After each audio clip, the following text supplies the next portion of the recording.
Welcome, everyone. Thank you so much for being here. This is the second webinar in the Empowering You series in collaboration with Hennepin County Library. And a huge thank you to the friends of the Minneapolis Central Library for helping us make this happen. My name is Brennison Wheeler. I use she, her pronouns.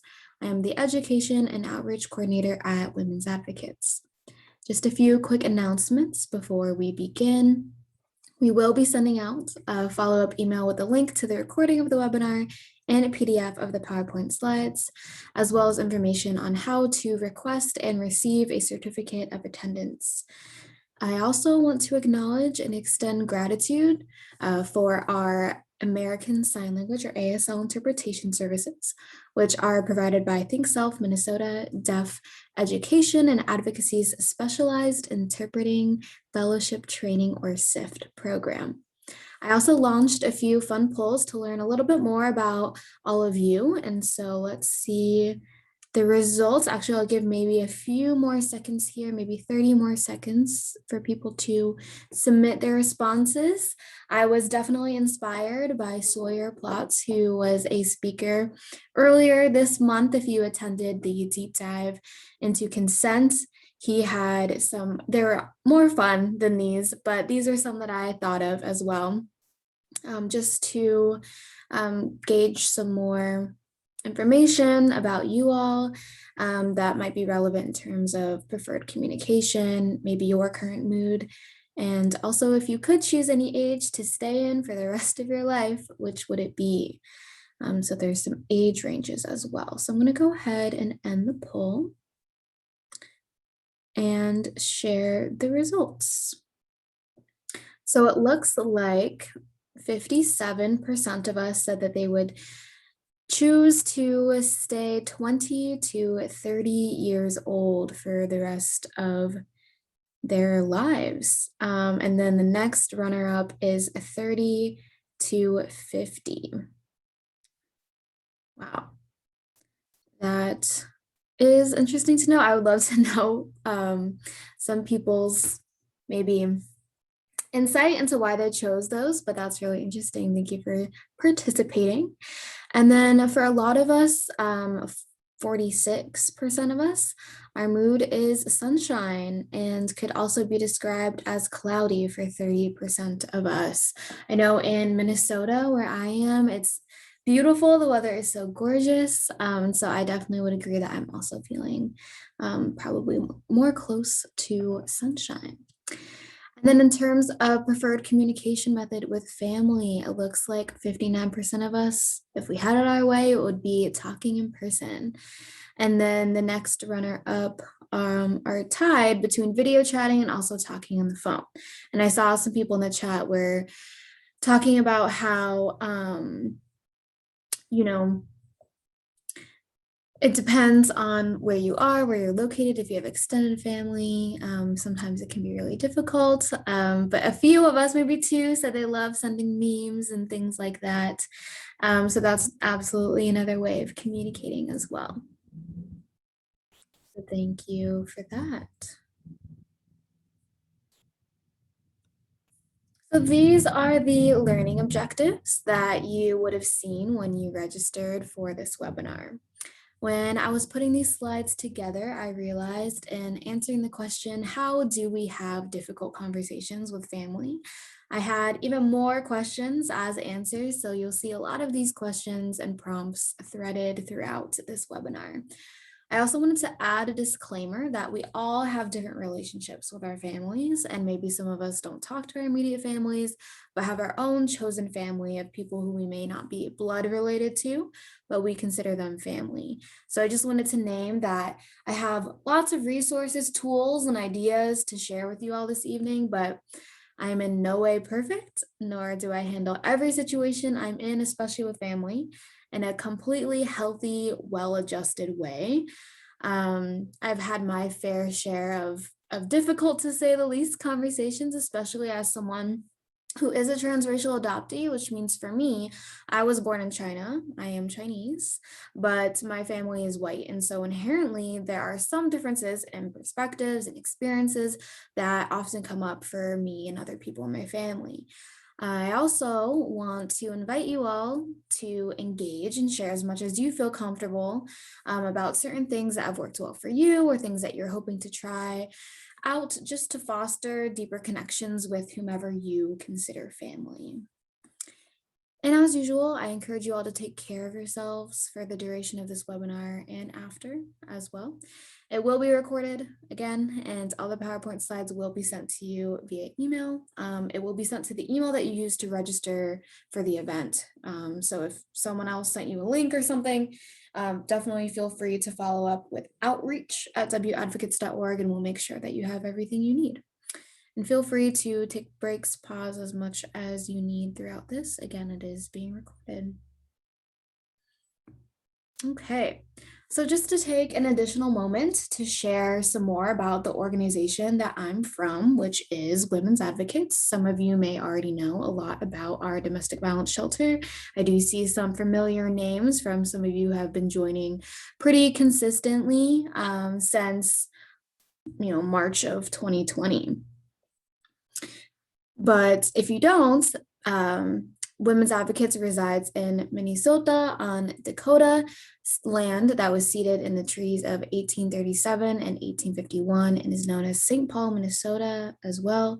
I also added a link to common Minnesota place names and how to pronounce them. I recommend you check it out if you live in Minnesota, if you visit here, or if you're just curious.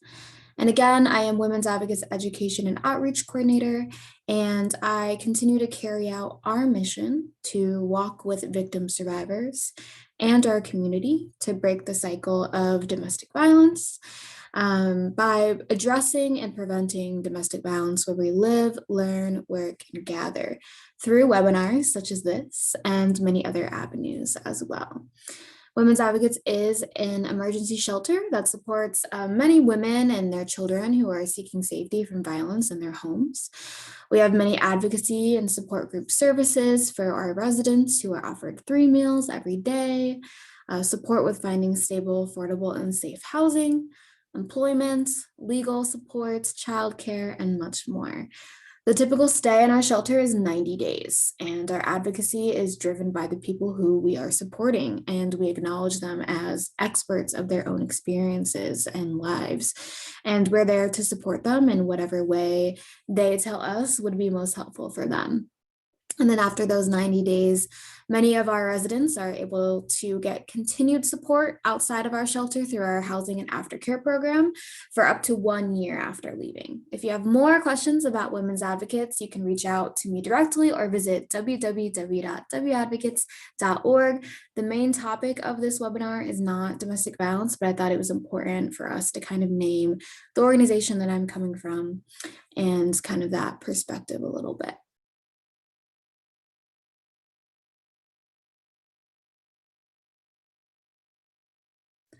All right, so now to officially get into this webinar's topic, family, right? So I'm curious to know what makes someone family to you. Does it get categorized by people who are related to you by blood? Maybe it's people you grew up with, others in your community, close friends, family who become family. Maybe you don't associate with people who were part of your upbringing and you created your own family with people who share certain identities or values with you. So as we're talking about engaging with family in these difficult yet meaningful and hopefully powerful conversations, I think it's important for us to identify who we're referring to and maybe even consider who in your family do you feel confident and comfortable in your ability to talk about difficult topics?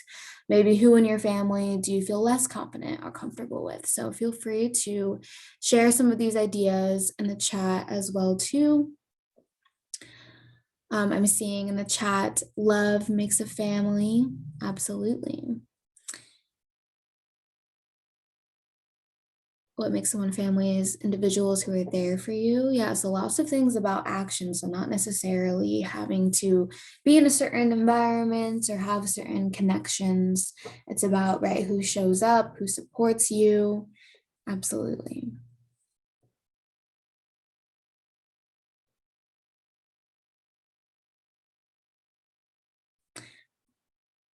And I think for some people, I know even me, sometimes people that I even work with or have gone to school with or are close friends with, I consider them family as well too. So they can definitely be included in this conversation as well.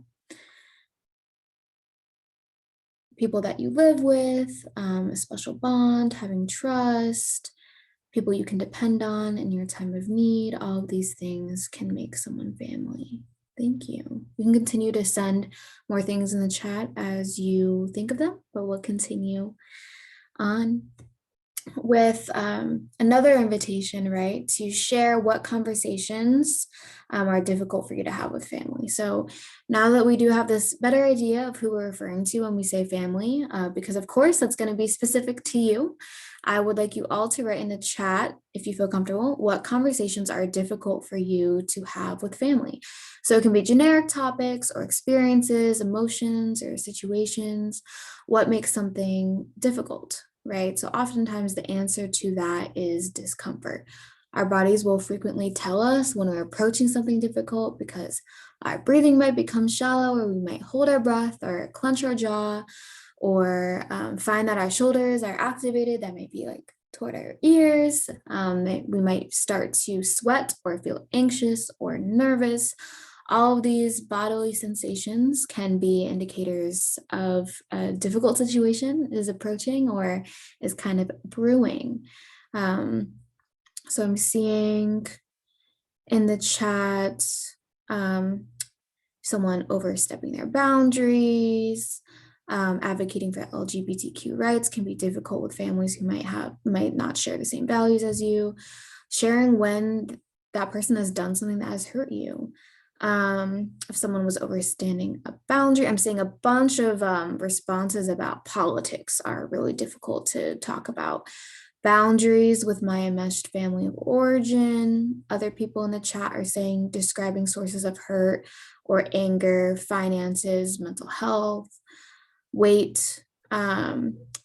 Seeing in the chat that this person is saying I'm a transracial adoptee, so it's always hard with my white family members to have conversations specifically about race and racism, and ever since Trump's election in 2016, this has become harder. Absolutely. Politics, violence in the world, talking about my conflicts by other family members, sex, love, money, dating, how to behave with social media, poor behaviors of their children, right? Your own personal problems, maybe parenting, expressing emotions, career choices, problems from childhood. Maybe certain family members are very judgmental, setting boundaries, safety concerns, choices. Yeah, lots of different things that can be difficult for us, absolutely. And so these are some that I anticipated a lot of us might share or feel. So included some of the things that maybe I didn't see, and apologies if you put it in the chat and I didn't read it out loud or acknowledge it here, but one of the biggest ones I think is needing help or support is something that can be really difficult to ask from family. Or maybe if you make a mistake or you need to apologize. And then again, these bigger ideas too of things like political beliefs or systemic oppression or traumatic experiences. And then more personal things to maybe like religion and mental health and identity and decisions about your career or just other lifestyle choices as well too. So I also wanted to note that I'm hoping to have an entire webinar about how to discuss past experiences of sexual and domestic violence with current partners or family or friends. So again, we won't be focusing on that in this webinar because it deserves more care, time, and energy than is available for this webinar. I also wanted the tools in this webinar to be widely applicable to all different types of difficult conversations. So stay tuned for that if that sounds like something you would be interested in. But after that side note, and I'm seeing some people are also saying in the chat that that sounds like something that they would be interested in. So I will be sure to make note of that. But right, so going back to those bodily responses. So if our bodies are telling us that a conversation or situation is nerve-wracking, why would we ever lean into it and even embrace it? There are many different reasons for why having these conversations is important, right? And so I'm not going to spend too much time trying to convince you that it's important because you are here watching this webinar. So I would think it's safe maybe to believe that you find some kind of value in having these difficult conversations because you're interested in learning more about how to have them. But one of the main reasons that I was thinking of personally is because feeling intellectually and emotionally safe is often very important for all relationships, not just intimate romantic ones. Sometimes we evade or avoid conversations that we know may cause conflict or disagreement.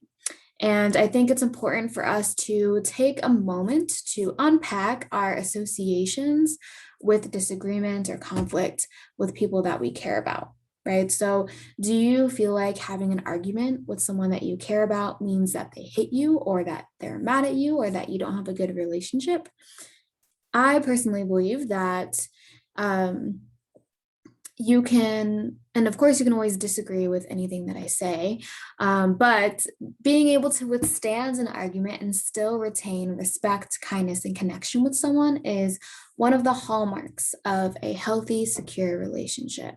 So, being able to look at someone you care about and say or think to yourself, wow, that was really challenging. And it was not the easy route, but I'm glad we talked about it because I feel closer to you and I understand your perspective more. And I feel that you know more about how I've been feeling. And that's more important to me than being momentarily uncomfortable. Sometimes avoiding difficult conversations out of fear of disrupting perceived intellectual or emotional safety can be an indicator that that safety has already been compromised.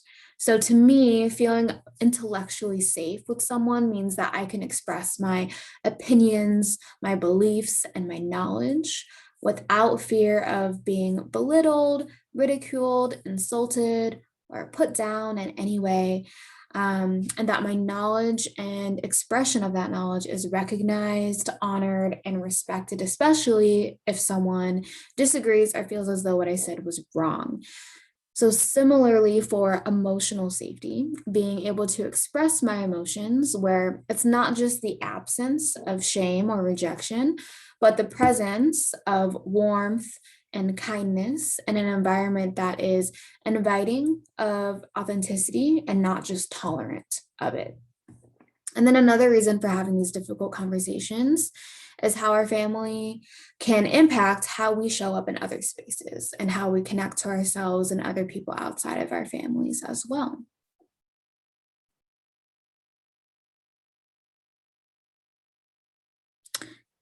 So I'm also curious as to what all of your needs are from your familial relationship. So on the screen are some that I thought of right away from my own experience and from people that I work with, sharing that things like love, belonging, trust, compassion, and safety are things that are needs that they have from familial relationships. And I think one thing too, after we were unpacking our associations with having disagreements and what that means about us and what that reflects about our relationships, what are our associations with having needs and having a level of dependency, however it is, on someone else. And I know for a while I really rejected that I needed anything from my family. And so I think that is something to grapple with, and think about, are there others that people would add to this list, right? So other things, other needs that you have from your relationships with your family. And I'm also curious if avoiding difficult conversations can prevent us from fulfilling these needs in our familial relationships. And in wondering that, I also want to acknowledge that keeping the peace, appeasing others to avoid conflict can absolutely be a trauma response. You often hear about fight, flight, and freeze, but there's also a fourth response to danger that activates our sympathetic nervous system called fawning. This is when we immediately move to trying to please a person to avoid any conflict. So this is often a response that's developed in childhood trauma where a parent or a significant authority figure is someone who is abusive. So I added a link to the top of this slide that you'll be able to access later that discusses this response more if you're curious about that. But if we've experienced trauma like domestic violence perpetrated by a family member, we may have also never experienced safety with our family before, and we may discount the importance of that need in our other relationships because of that experience. So deepening depending on our cultural identities, there may be other needs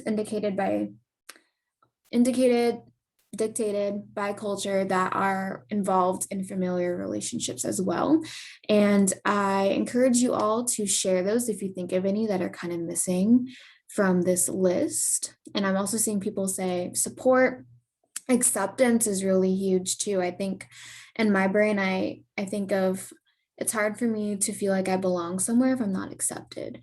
So I definitely think that that's a huge one as well to point out, having that support, having that acceptance, being able to be honest, having a certain level of loyalty or even sincerity, understanding, yeah, respect.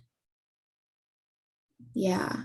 Yeah, I think a big one is Brené Brown's model of braving for trust, of boundaries, reliability, accountability, the vault, integrity, and non-judgment as well. And so I think I have another link that dives into that deeper as well, because we won't spend too much on the particular anatomy of trust. But thank you for sharing those needs. So a key component of our family relationships is connection. And sometimes what we fear we'll lose if we engage in uncomfortable or challenging conversations is that connection. But in engaging in these conversations, that's the perfect opportunity to breed connection as it's defined by Brené Brown. So connection is defined as the energy that exists between people when they feel seen, heard, and valued, when they can give and receive without judgment, and when they derive sustenance and strength from the relationship. And so you'll see a lot of Brené Brown's work mentioned throughout this webinar because she is an incredible researcher, author, professor, storyteller, in my opinion, about vulnerability and shame, resilience. And so I'm curious as to when is the last time you felt connected to someone in this way, where you would define the connection in the way that it's described on the screen?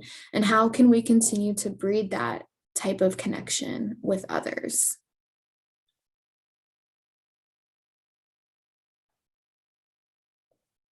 So just that's more of a rhetorical question, but if you do want to add anything to the chat, you can. All right, so another thing that we can think about doing to foster more connection in our relationships is to identify potential barriers that may be preventing us from feeling as connected, seen, heard as we would like. And so I'm going to launch a poll and see what barriers you all identify with that may prevent you from having meaningful, vulnerable conversations with whomever we consider to be family.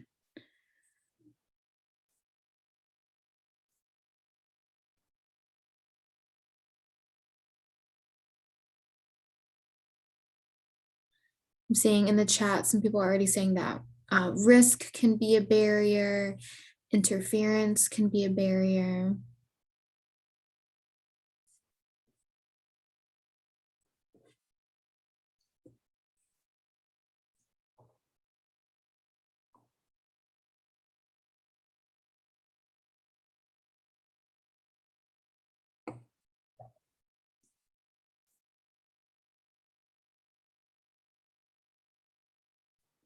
Yeah, I'm seeing people saying that they wish it was multiple choice. Yeah, that was my mistake. My apologies. Maybe, yeah, the one that you would identify as the biggest barrier. But if there are other ones, you can add them to the chat too. And that it depends on who you're talking with. Absolutely. Yeah, a lot of these polls are definitely not the ends all be all and just the start of the conversation. So I'm going to go ahead and end the poll. So one thing that people chose to prioritize, because you're only given one option, which was my mistake, but this idea of reactions of family members can prevent us of, oh my gosh, I'm worried about what they're going to say. Are they going to be mad at me? Are they going to lash out at me? What's their reaction going to be? And then kind of stopping after that fear. And then another is family members aren't open-minded. So that can be something too, where maybe you haven't had an actual conversation like this before, but you just kind of know in your gut that, oh, they're not going to be open to this. They're not going to understand. They're not going to even try to see it from my point of view. So I think that that can be a huge barrier for all of us too. And I see a lot of people in the chat saying that all of them are things that can prevent someone from feeling comfortable reaching out to someone. Another is vulnerability, also worrying that someone will make something all about themselves, so kind of derailing the conversation and your needs aren't being met. And then some degree of fear of being disowned as well too, because of those, right? What makes someone consider another person family can be different for other people too, and saying that, if we don't have the same opinions of things, or if you identify in a way that I don't agree with, then I don't consider your family anymore. And that can be really scary to feel is true for you.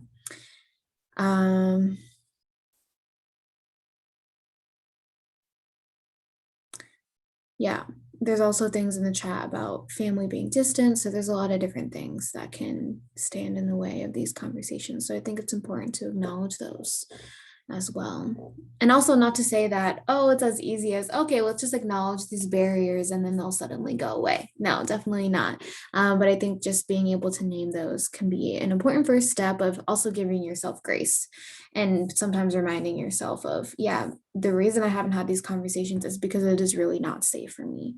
And that is completely valid. And I'm not trying to change your mind about that at all. Okay. However, some of these barriers can definitely be traced back to some direct or maybe indirect messaging from our family when we were growing up and beyond. So I invite you all to, again, write in the chat what messages informs the way that your family engages with each other. So they don't have to be negative or positive. We're not really assigning any judgments to these messages, but just paying attention to them and drawing them to our awareness. So things that maybe were unspoken rules or just guiding principles or just things that are just known in the family. I think it can also be important to acknowledge why some of those guiding principles were there to begin with, even if in this current moment they are things that you want to shift. So from friends and other people that I've worked with, I've heard lots of guiding principles for families in which their parents are immigrants and they came to the US from other countries where the parents weren't allowed to prioritize, let's say, their mental health because they were conditioned to always be in survival mode. And they viewed mental health wellness as a luxury or privilege that was not afforded to them, or even ideas about maybe strict gender roles, who is expected to do what within the home. And while some of them may have served a certain purpose at a certain time, are these spoken rules breeding disconnection? Are they no longer adaptive to the current situation? Are they no longer needed? And I think having conversations about the origins of these messages can be helpful to have a deeper understanding of where it started and to begin talking about how things potentially could be different and how others in the family would feel about being more intentional about identifying current family values and continuing to have conversations about how we want to move forward as a family. So in the chat, I'm seeing family secrets are stopping conversations. Yeah.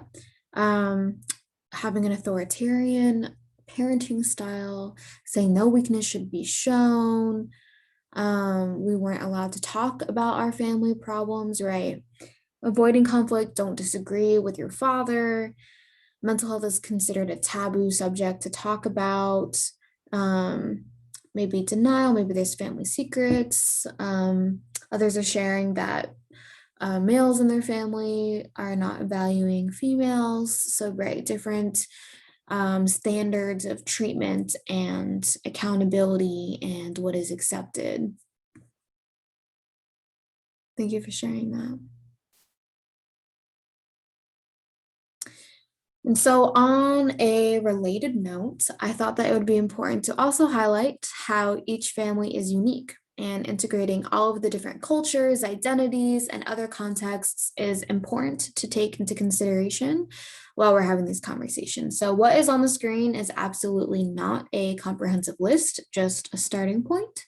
So, if you feel comfortable, you can absolutely share more about what makes your family unique. I know I shared earlier about being a transracial adoptee. There's a lot of other family dynamics to take into consideration and how that can impact how we engage in these conversations as well too.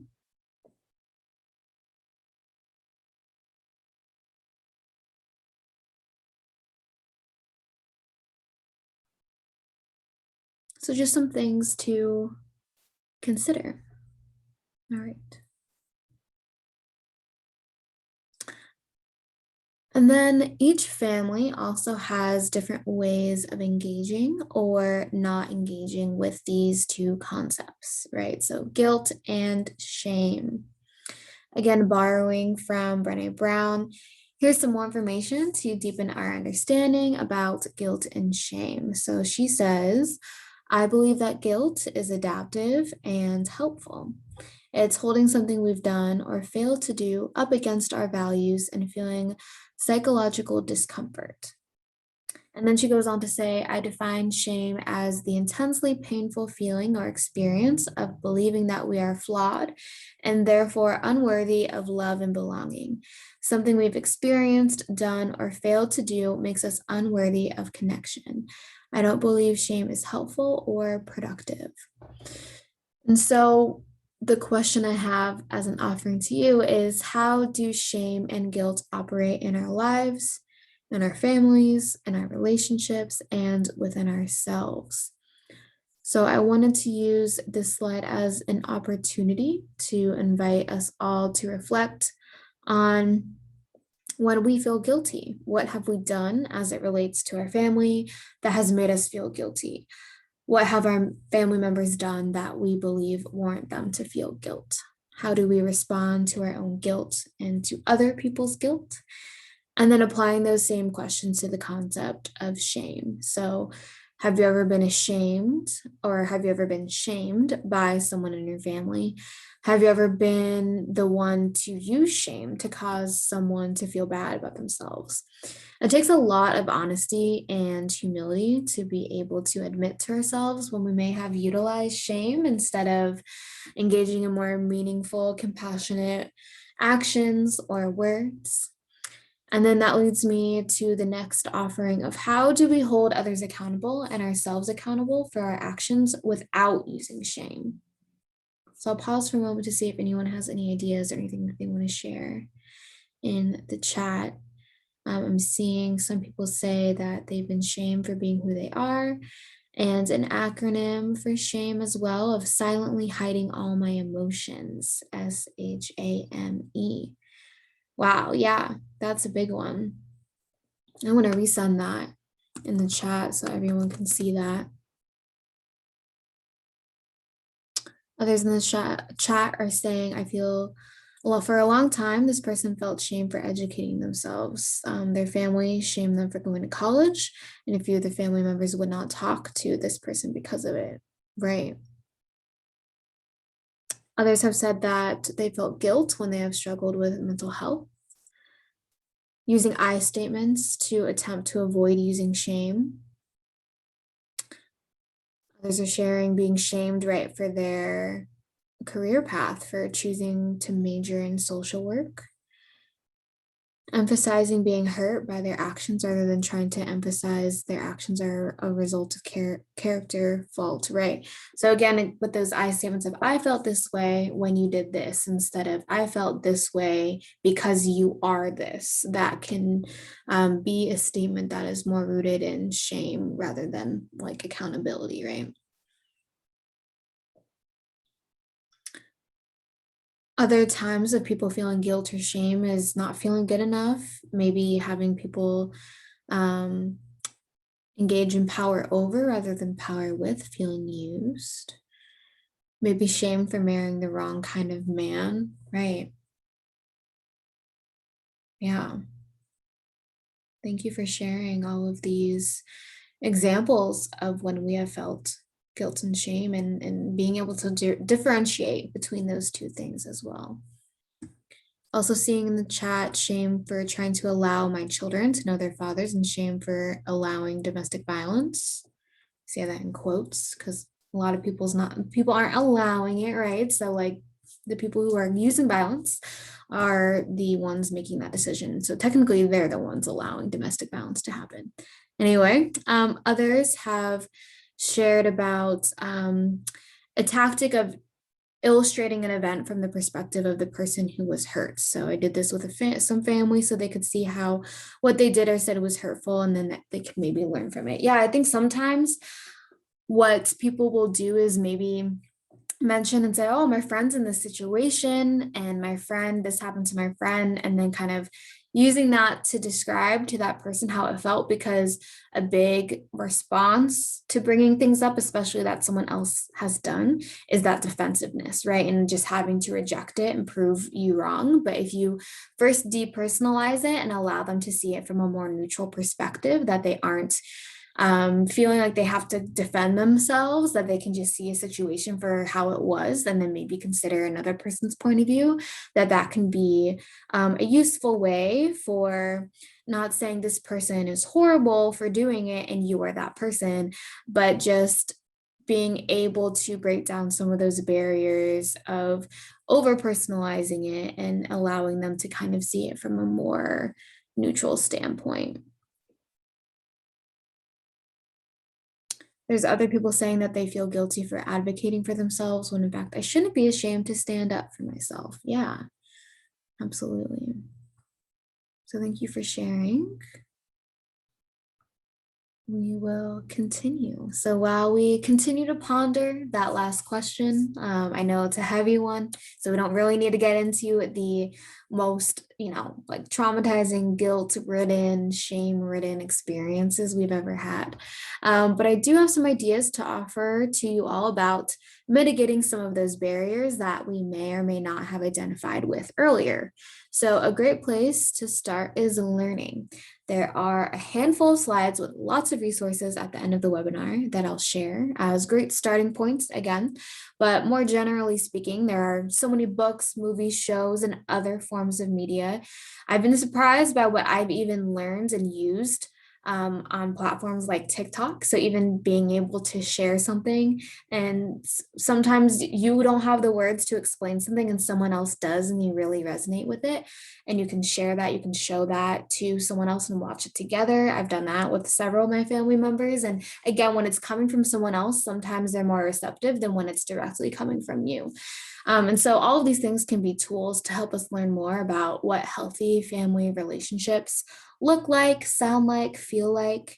And I know there's been a lot, especially when it comes to like romantic relationships, of like TikTok couples or couples that are on various social media platforms that are actually demonstrating and modeling healthy behaviors of navigating conflict, or of responding or apologizing or other things too, of wait, yeah, I've never seen that represented in media before, or I didn't realize that people engage in relationships in this way too. And so while engaging in difficult conversations from a place of compassion and understanding and patience that may not have been modeled in our childhoods, there are other mediums that do model this behavior. And again, what we consume, what we watch, etc., that comes in continually and consistently that activates our sensory systems, it starts to infiltrate how we act and maybe what we expect from other people. So paying attention to what we're exposing ourselves to on a regular basis can be important,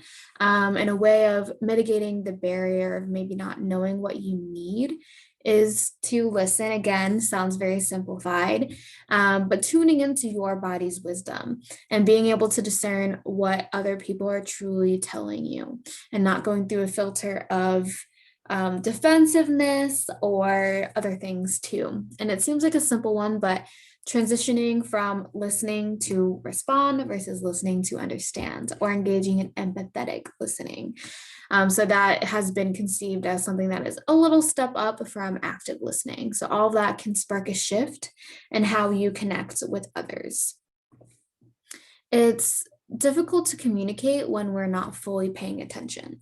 So another helpful tool can be, again, like I was kind of alluded to earlier, with exposure. So similarly to the learning tip, simply being exposed to people who may share similar identities or that you feel connected to in some capacity can help spark conversations or make it feel like it's even possible to talk about things like trauma, racism, homophobia, etc. And so I'll share for me that the Red Table Talk with Jada Pinkett Smith was the first time I saw transracial adoption being discussed, like in the media broadly, where the parents and the children were having these really meaningful conversations and asking questions that required a significant amount of emotional capacity to engage in. So it was helpful for me to even see and know that others were having these conversations, and even sharing little bits of clips of that with other family members and saying, what do you think about this? Or kind of using it as a catalyst to ask those harder questions that I may have been nervous to ask or engage in at an earlier time. And then some things I mentioned on the increased exposure list is maybe there's other people who are connected to the family that aren't necessarily in the family, but maybe they're around a lot, they're family, friends, or whomever, and they're really good. They seem to be someone who is just really good at asking questions you've always wanted to ask, and you always kind of are wondering, how come they don't respond to me in that way too? So maybe engaging with them or kind of even having them around more can be helpful. Not to say that you should be putting people in like mediating roles, but kind of just, again, with that exposure. And then also curating the things that you see. So a common recommendation that I see on social media is kind of curating and personalizing what you want to see. So unfollowing accounts that make you feel bad about yourself, unfollowing accounts that have messaging that aren't in alignment with your values.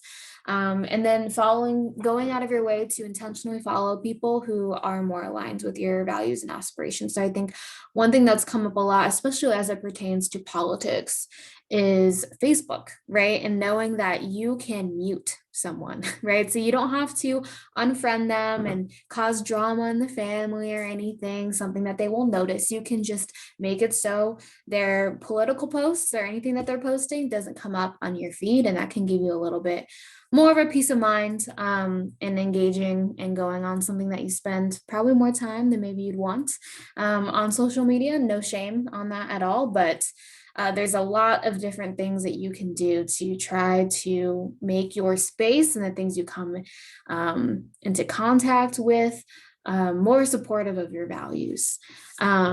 Yeah, so people are saying, yes, there's a muting, there's also unfollowing them, so you can still be friends with them, but you don't need to see their post, and they also are not notified that they've been unfollowed or anything. So that can be a big one too, to protect your peace and kind of have a sense of security that when you log into Facebook, you're not going to be like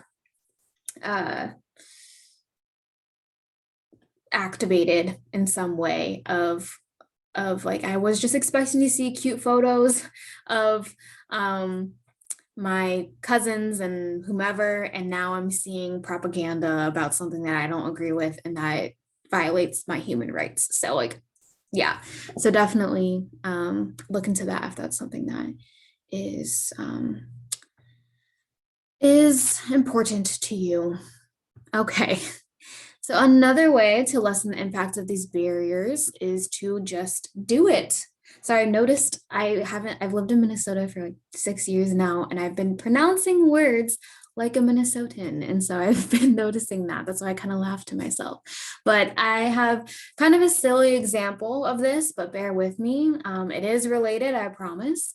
So I used to be really insecure about push-ups for some reason. I used to go to a lot of group fitness classes back when it was safe to do that, right? And inevitably, they would want us to do some push-ups at some point. And I really dreaded it. And I was kind of embarrassed about my form and how many I could do. And I remember asking the group fitness instructor after class, when no one else was there, of course, if there were any exercises I could do that were not push-ups that would help me do push-ups in the future. And she said, honestly, I would just recommend that you do some push-ups every day or as much as you want, and just continue to build up your endurance and your strength.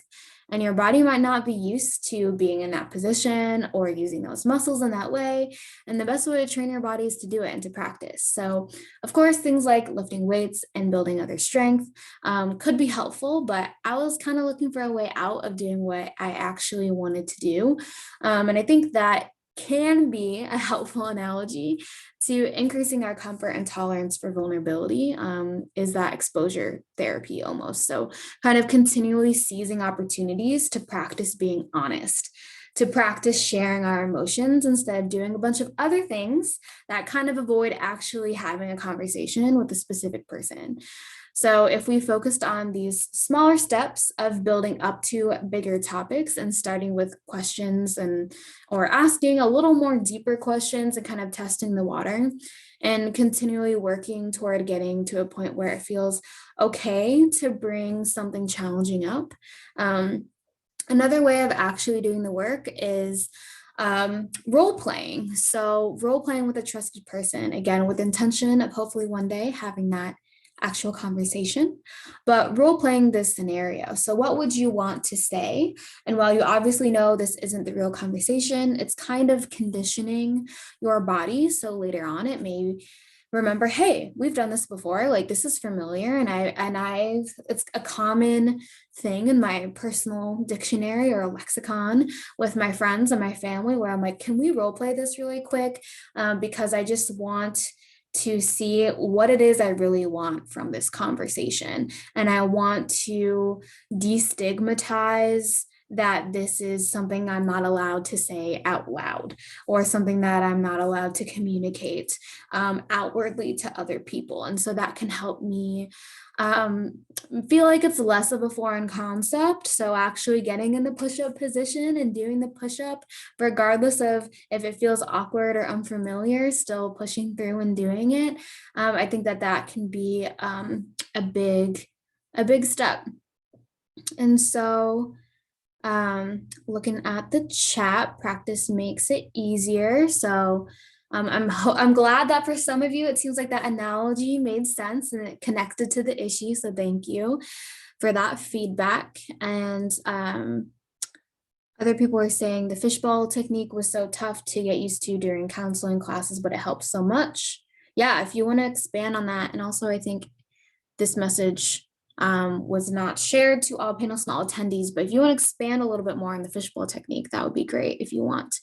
But mental health counseling is very important, as well as also some for family counseling as well. People are sharing in the chat. Yeah, that there's a lot of different ways too. If you think that it would be helpful to have professional help and have an outside external person, and the other people in your family are open to that, then that's definitely an avenue to consider and pursue as well too. But being able to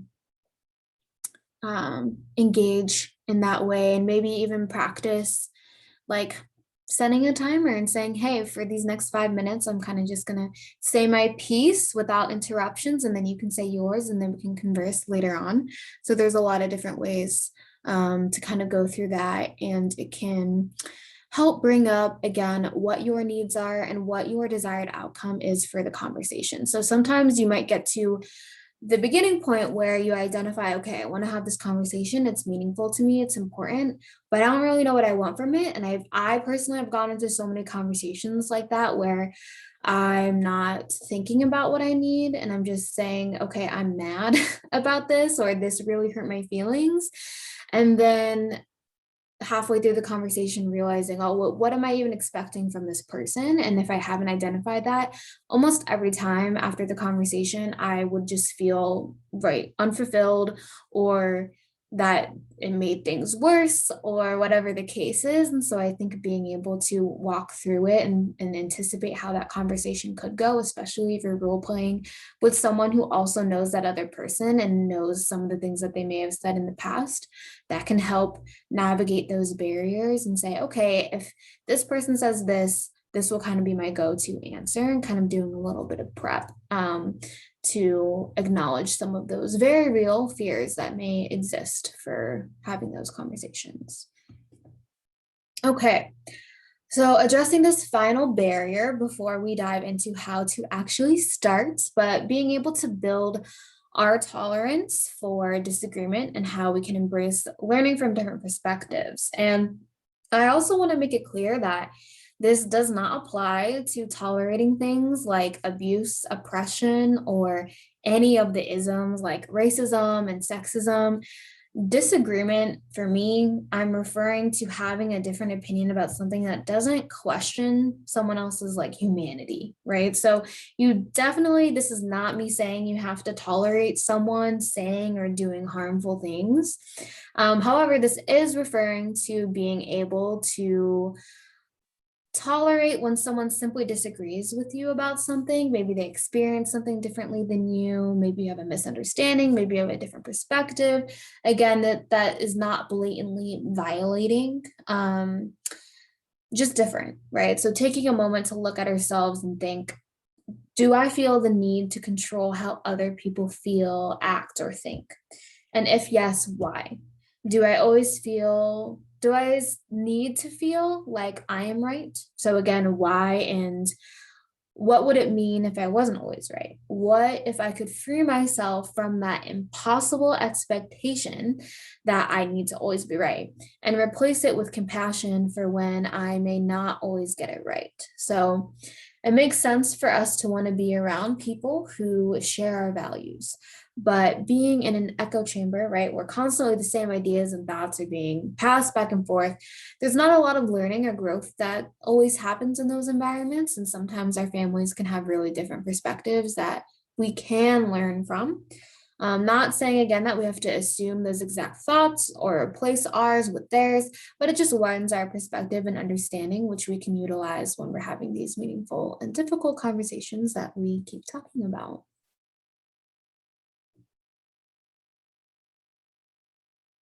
All right, so in getting more practical, thinking of a scenario in which you want to have a serious conversation with a family member that you're nervous about. And you can send one in the chat if you kind of want me to think about integrating it into the rest of the webinar. But where do we start with all of this? So I'll be more broad and general for now. You probably won't be shocked to hear me say it starts with and within you, right? So thinking about what we truly can versus cannot control, which most of the time that falls under the can control category, pertains to ourselves. So the thoughts that we have, our behaviors, our choices, things like that. Having a solid foundation and understanding of who we are can be really helpful for identifying the best ways to approach a situation. So the next step, and we'll break these down a little bit more in the next few slides, is to know your family. What makes your family your family? What makes them special or different from other families? Are there things you wish you knew more about your family members?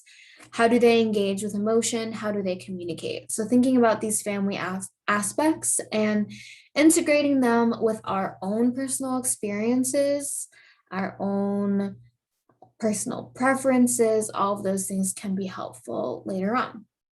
And then that third step is to make sure we actually know enough about what we hope to talk about. So again, right, I've had plenty of conversations that I've tried to start with family members where I realized halfway through the conversation, I did not really know what I was talking about, or I didn't know it to the extent that I wanted to.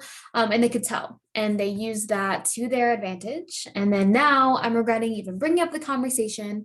And it's not to say that I should never bring it up or you should never bring something up where you don't know enough about it.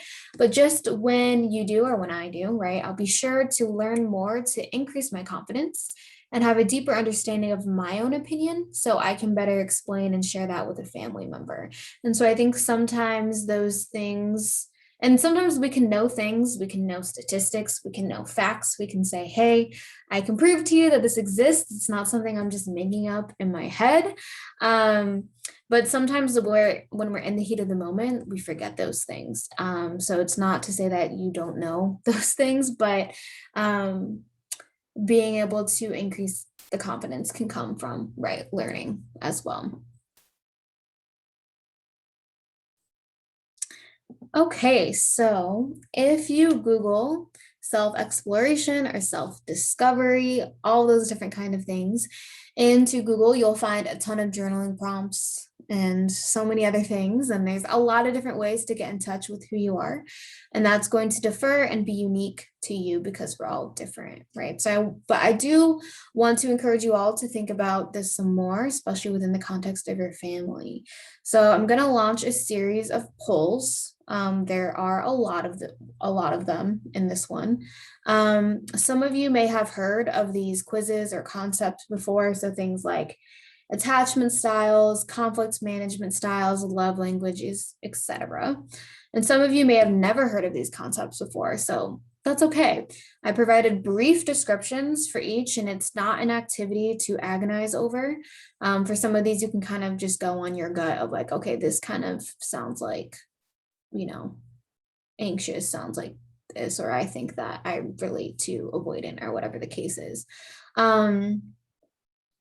But yeah, so not agonizing over the activity, but just practice tuning into what stands out to you the most and what you think in this moment best describes you to the best of your ability.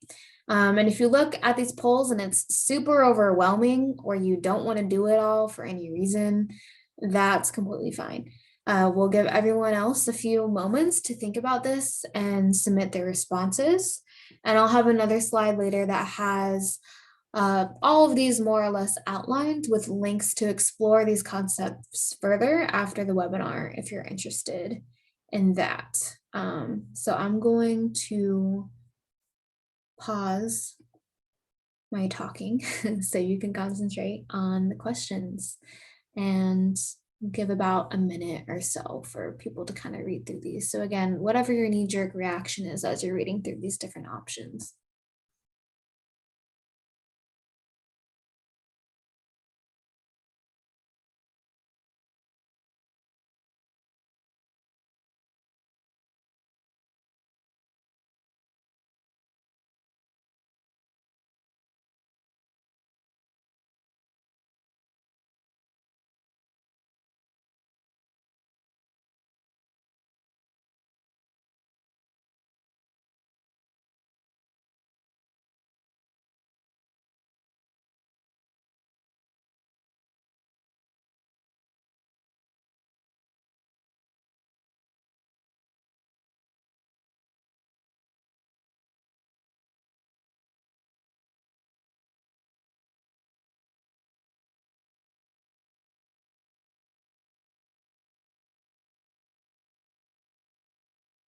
I'm going to give about 30 more seconds or so.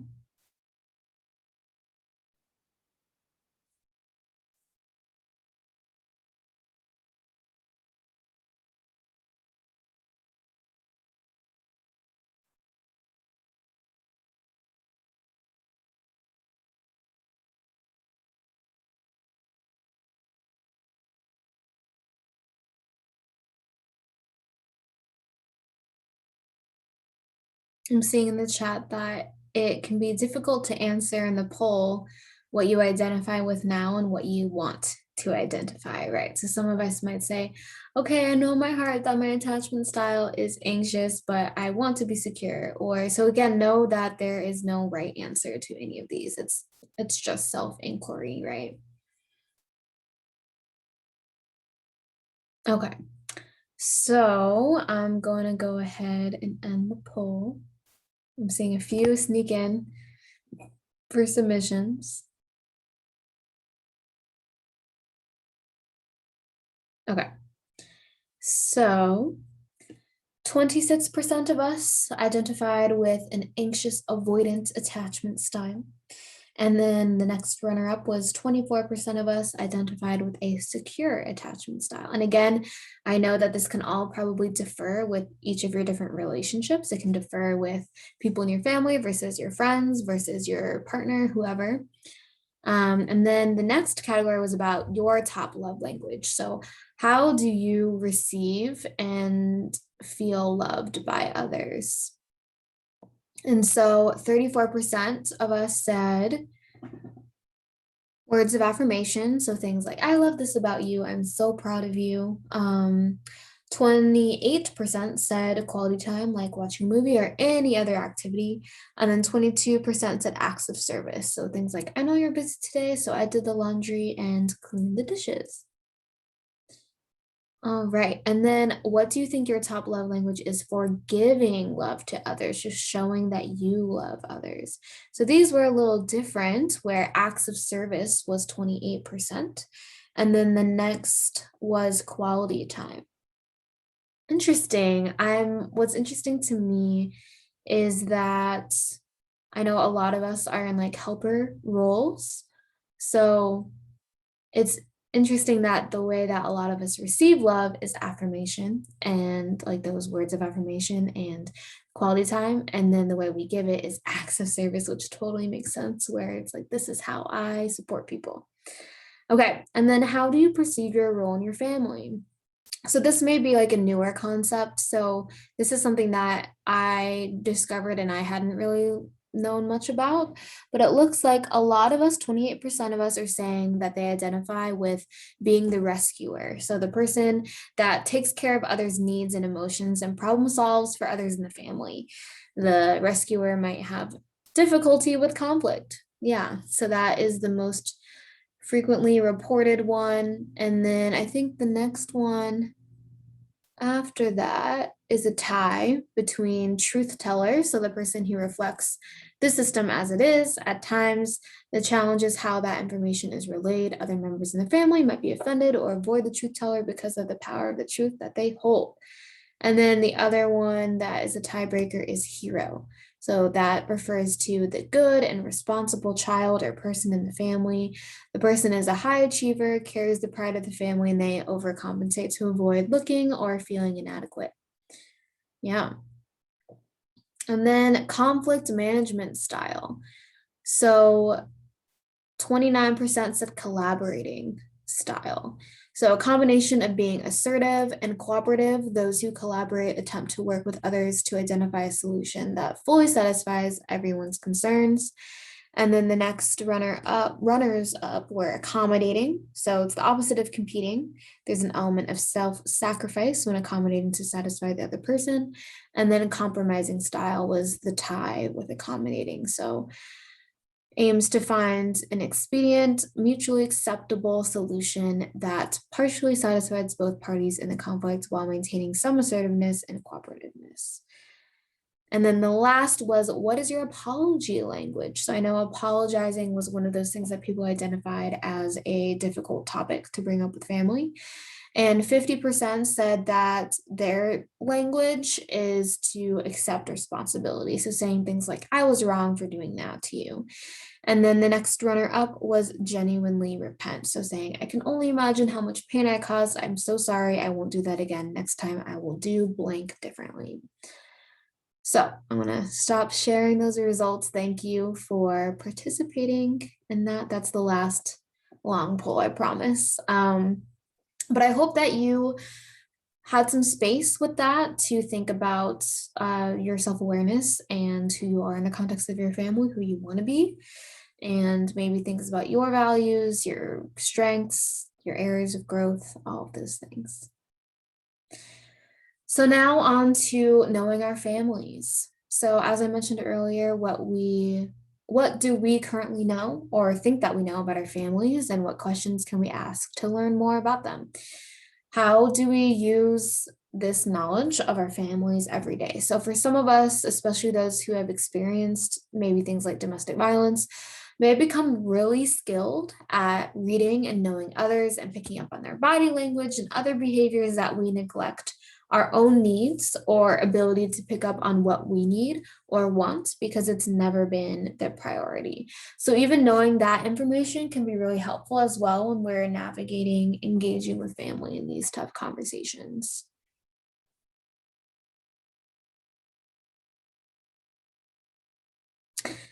And then, so these are some of the characteristics that we thought about in the polls for ourselves. And then again, right, flipping that and thinking about how our family members would respond to those questions and what might be true for them. What are experiences that they've had in their life that have shaped their perspective, their values, their goals, etc. And if you don't know many of the answers to these questions, that might be a good place to start of, hey, do and take this quiz, or I'll fill in the answers, for you. If they don't want to read them all, you can read them out to them and select the answer that they chose, or just have a conversation about it, share what yours are. There's a lot of different ways to utilize that. I also linked more information on routes of safety. I honestly want to have an entire webinar about that.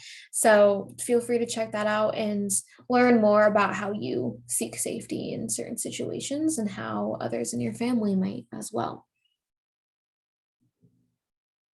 Okay, so again, there are so many different quizzes and concepts about personality and other things too to learn about who you are and who the people in your family are. But again, this is just a place to start and contemplate when it comes to being in relationship with others. So all of the headings on this slide have a hyperlink to a quiz or just an article or something to read more about the different types and different things in this if you think it would be a helpful tool for you in navigating these conversations with your family and how to do that in an effective way.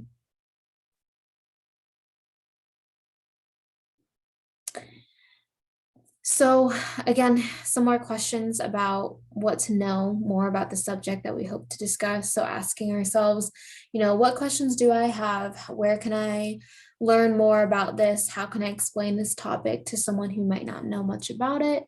Are there certain arguments that my family member might try to make against it? So yeah, there's definitely a lot of things, politically or even with the pandemic, like there's a lot of different opinions to have about everything, right? And so being able to have a solid foundation and understanding of what your perspective and your stances can really help that conversation and facilitating it in a way that feels true to you and is productive, if that's the kind of conversation that you want to have. And then just to quickly go back to the list of topics that we kind of identified earlier, there are a lot of resources out there where you can learn about other people's perspectives or their takes on these different concepts. And of course, with everything, you can take and leave what you want from that moving forward. But I just wanted to recognize too, like for me, even I was really interested in learning more about attachment styles and how that works in adult relationships. So I got this book and I linked it in the slides later on too, but it's called Attached. It says The New Science of Adult Attachment and How It Can Help You Find and Keep Love by Doctors Amir Levine and Rachel S.F. Heller. So it has a lot of practical tips and steps and ways to understand your partner or other people that you have relationships with. And so that is an example, right, of me hoping to learn more about that and then maybe diving in and asking, my mom. I asked her even too, what was my attachment style when I was a child? Or what do you think? Do you think my attachment style has changed? What was your perception of my attachment to other people in my life, to each other? And so I think that that can be a useful tool as well. Okay, so now All of you are probably ready to maybe initiate a difficult conversation, and one of the key ingredients to that is empathy. So not sympathy, but empathy. And Brené Brown, of course, is going to help us do that. So here's a short video that discusses that topic. So here we go. Can everyone see a purple screen now? And the subtitles should be on. People are saying yes. I'm going to go ahead and play the video.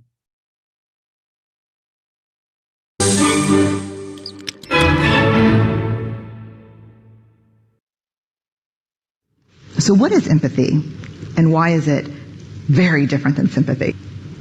Empathy fuels connection. Sympathy drives disconnection. Empathy, it's very interesting. Teresa Wiseman is a nursing scholar who studied professions, very diverse professions where empathy is relevant, and came up with 4 qualities of empathy. Perspective taking, the ability to take the perspective of another person or recognize their perspective as their truth. Staying out of judgment, not easy when you enjoy it as much as most of us do.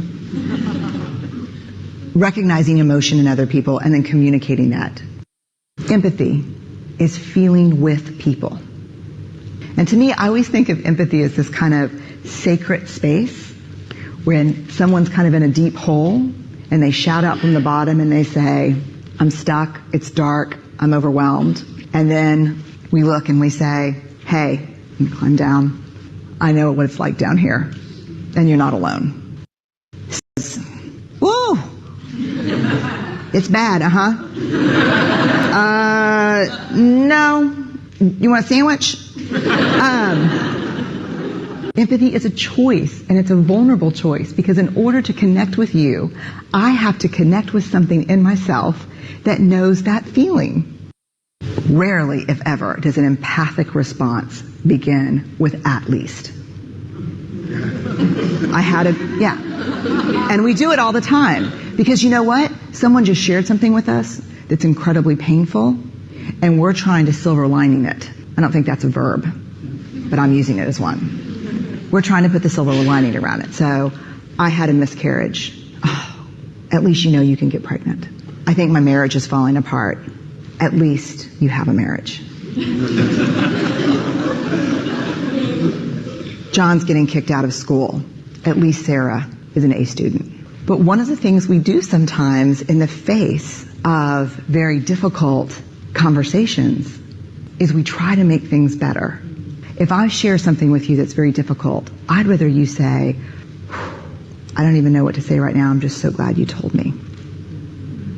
Because the truth is, rarely can a response make something better. What makes something better is connection.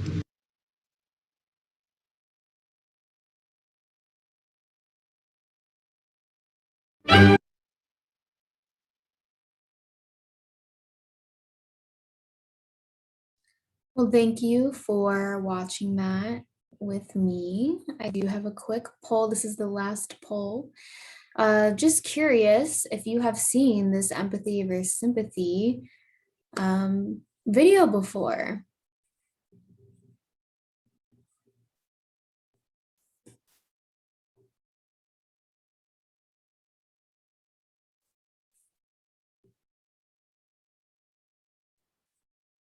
I'll give just a few more seconds for people to respond to the poll.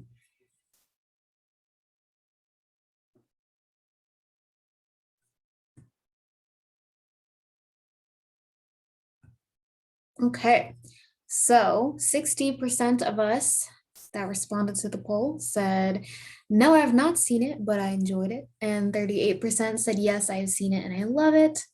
So yeah, I wanted to include that because I think that having an understanding of empathy is really important and a good reminder of how to show up for other people, and validates how, I want others to show up for me as well.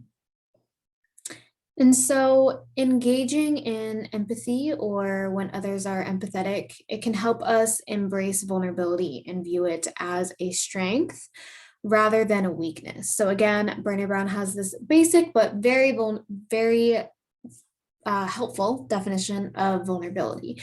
So vulnerability is uncertainty, risk, and emotional exposure, right? So we're putting ourselves out there and asking the question of, are we willing to show up and be seen when we can't control the outcome? And so some of us might be great at engaging in vulnerability ourselves, but maybe we're not the best at responding to it when it comes from others. Maybe for others, it's the opposite, where they're really good at responding to it, but they're not good at engaging in it as much as they would like. And so I put some quotes beneath each of these of what they could sound like, right? So engaging in vulnerability might sound like, our relationship is important to me and I want you to know XYZ. Responding to vulnerability could be something like, thank you for sharing that with me. I value knowing more about what you're experiencing and thinking. I'm here to listen. Or Brené Brown's suggestion, right? Of I don't know what to say. I'm just so glad that you told me. And then inviting vulnerability, right? So just want to let you know that you mean a lot to me and you're welcome to talk about whatever it is with me whenever you feel ready. And so I think, again, that invitation of vulnerability, and someone in the chat said the last part of the video really resonated with people. Hardly ever remember the exact words that you said of that response, and that isn't something that's going to make something entirely better, but it's that connection that is felt, that environment, and they will remember how that other person made them feel, right? So thinking about, maybe there's people in your life who do a really good job of inviting empathy, inviting vulnerability. And what can you emulate from that of, wow, this person in my life does a really good job of making me feel like I can tell them anything and that they won't judge me and that they're a safe person. And so I think that acknowledging those things can be a good place to start too, of maybe I'm not creating an environment that invites vulnerability, or maybe other people in my life aren't really creating an environment that invites vulnerability. And so if anyone has any other ideas about how to engage in or respond to or invite vulnerability, things that maybe you've tried out in the past, feel free to add that to the chat. But other responses you can say are things like, I hear you, it's okay to feel, insert whatever emotion they're expressing. I'm here to help you. Would you like a hug? I love you. This seems hard for you. I'm listening whenever you're ready to tell me more about it. It's okay to cry, or whatever the other emotional responses may be. And there's also a question of, will the video be in the follow-up email as well? Yes, I will make sure to include the video is linked in the PowerPoint slides, but I will add it to the body of the email as well, so people can refer to it later on if they'd like. Okay, so this may be a given to some of you, but here's my conception of the anatomy of a difficult conversation, a basic before, during, and after. But I thought it would be important to parse each of these out just a little bit, because we often are usually focused on the during phase. So thinking this conversation needs to happen and I'm diving in and I hope it goes well. So some of us who may have some anxiety, though, may spend some more time in the before stage, where we're mulling over what the catalyst was for that conversation to be had, or replaying an experience over and over again in our heads. So lots can go on in this stage, but we can also use it to prepare. And it can be important to prepare. And often when a family member has crossed a boundary or said something hurtful, etc., sometimes we don't even realize how much it impacted us or feel the impact of that action until later on, much after the incident. So being able to prepare and thinking about how collective agreements, which we'll talk about more soon, and other things that will support your emotional wellness during the conversation is important too. And then the aftermath. So debriefing with ourselves or with others, we can process what was said or maybe what was not said, etc. We can feel empowered, debilitated, numb, or anything in between after having a difficult conversation. So kind of like having an aftercare self-care help plan can be supportive when approaching these situations. So again, with this prepare stage, the before, getting clear about what you want to discuss is number one. Again, identifying what that desired outcome or unmet need is, and maybe even communicating that of, hey, I want to talk about this, and what I feel I need from you is an apology. And if they can say, I don't want to give you an apology, or they can say, oh my gosh, I didn't even acknowledge that that was something that would warrant an apology. And then what do you want the other person to know? And what do you want to know from the other person? So lots of things to consider there of, sometimes we can get lost in what we're talking about. I'm like, okay, what is the main, if they could take away one thing from this conversation, what would I want them to know? And kind of being very clear about that. And then also taking some time to anticipate what their response might be. So maybe you've tried to bring something up like that in the past and it's influencing the present moment. Can you prepare for a similar reaction, or will that similar reaction be something that will deter you from having the conversation to begin with? And then the during phase. So leaning in, remembering collective agreements, which will come up in a second. What's the purpose of the conversation? Are we allowing opportunity for both of us to be heard? Are we encouraging empathetic listening? So again, how can you truly understand what is being communicated and how other people are feeling?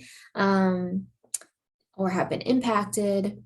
And another kind of tip that I use, I'm a huge kind of like type A person. I love typing things out. My notes app in my phone knows all my secrets, or just writing things down too. In the preparation phase, you could jot down some notes to remind yourself of some key points that you wanted to make. I know sometimes, especially with maybe like romantic partners, for me, I have like before I'm like talking to my friends and I'm like really like, okay, I know exactly what I want to say. Like this is going to be really good. And then you're face to face with them and all of that escapes your brain. And they say something that distracts you from what you wanted to bring up, whatever the case is. Maybe bringing those notes with you, that could maybe be intimidating for that other person, but just say, hey, this just really helps me to communicate and remember how I was feeling during that time. So that can be another tool also. If like right after something happens and you journal about it, maybe the intensity of those emotions aren't the same by the time you end up having a conversation about it, but you can still utilize that to maybe tap into how you were feeling at that time. Okay, then with these collective agreements, or boundaries, so there's so many different things to consider in terms of opportunities to pause, when to know if you need to take a break, how will that break be implemented, how can that decision be made collectively and respectfully. So instead of saying, I'm done talking about this, what's a different way that we can say, hey, I really care about this conversation, but I don't have the capacity to listen right now. Can we change this to another time when I do have the capacity to listen? So I think that can be really helpful for maintaining those boundaries and having an agreement of, if one of us, maybe it's like 3 a.m. in the morning and everyone is like really tired and the conversations, no one's making sense anymore, being able to say, hey, let's pause. Let's hit pause on this. We'll resume. And when we have had some more rest. And then respecting designated sharing time. So again, that idea of setting a timer and saying, okay, no one interrupts them for this amount of minutes. And then they kind of switch off. So no interrupting, no talking louder or talking over someone. Again, tuning into other people's emotions and feelings during the conversation and how we can truly think about the other person's perspective. And then when to discontinue the conversation. So maybe there's some indicators to us that the conversation is no longer helpful. So maybe someone's being really insulting or whatever the case is, you can say, hey, you know what, if this is how the conversation is going to be, I don't think we should continue to have it. And then again, right, extending generosity. We talked about this before of using those I statements, and instead of starting every sentence with you did this and you are this and you are this kind of a person, whatever the case is. And then thinking about navigating family reactions to your invitation. So again, a lot of you mentioned at the beginning that there are these very real barriers and experiences that you may have had in the past, right? Of family members will be immediately offended and convince you that you're wrong, or they may not take ownership for their own actions and blame someone else, or make you out to be the person who's wrong. Maybe they stonewall, right? Or like give the silent treatment. Maybe they refuse to communicate with you. Maybe they intentionally shut down during an argument. And then lots of different forms of gaslighting can happen, right? So denial, rejection, trivializing. So it undermines your entire perception of reality. So that can happen a lot too when you bring something up and they say, oh, that never happened, or oh, you're overreacting, or oh, that's no big deal, you're so sensitive. Whatever the case is, it might cause you to second guess yourself, maybe second guess your memories or your perception. And after communicating with that person who is gaslighting you, you might feel dazed or wondering what's wrong with you. And it kind of turned the whole conversation around about all of your flaws and shortcomings. So some navigation tools, especially for gaslighting, are things like keeping a journal. So like you can read back and say, nope, I know exactly what happened. I wrote it down. You can't try to convince me it happened a different way. Or positive affirmations, even of kind of affirming yourself of what you know to be true and what you want to hold, kind of holding on to your truth. Reminders from friends or other people that care about you that can help, and also reminding yourself why it was important for you to bring it up and kind of being proud of yourself for standing up for what you needed. Okay, then the after phase is grappling and tending. So giving yourself some time to just be, right? So time and space, again, helpful tools that are often ignored. Doing what you need. So again, prioritizing your safety and well-being. Do you need someone to process with you or just listen? Would journaling or another form of expression help? So those can be things too, where you call up a friend and say, hey, something happened, I just need you to listen, or hey, something happened and I really need advice. And then think about how you want to move forward.